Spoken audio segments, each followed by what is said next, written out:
City union bank all in one ஆப்ல இருந்து video KYC மூலமா வீட்ல இருந்தே பேங்க் அக்கவுண்ட் ஓபன் பண்ணலாம். வீடியோ கால்லயே வெரிஃபிகேஷன் முடிஞ்சிரும். City union bank.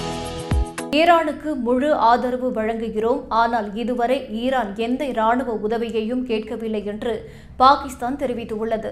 அணு ஆயுதத்தை தயாரிப்பதில் தீவிரமாக ஈடுபட்டு வருவது தங்களுக்கு அச்சுறுத்தலாக இருப்பதாக கூறி ஈரான் மீது ஆபரேஷன் ரைசிங் லயன் என்ற பெயரில் ஜூன் 13ஆம் தேதி இஸ்ரேல் தாக்குதல் நடத்தியது.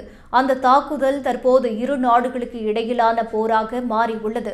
இது தொடர்பாக பேசிய பாகிஸ்தான் வெளியுறவுத்துறை செய்தி தொடர்பாளர் ஷவ்கத் அலிகான், ஈரான் குறித்த பாகிஸ்தானின் நிலைப்பாடு தெளிவானது மற்றும் வெளிப்படையானது.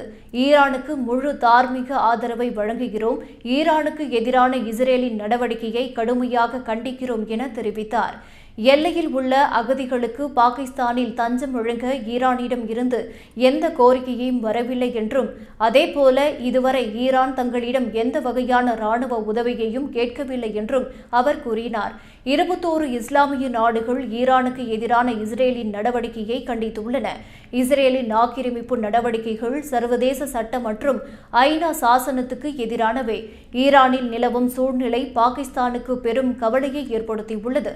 எனவே இஸ்ரேல் தாக்குதல்களை முடிவுக்கு கொண்டு வர வேண்டும்.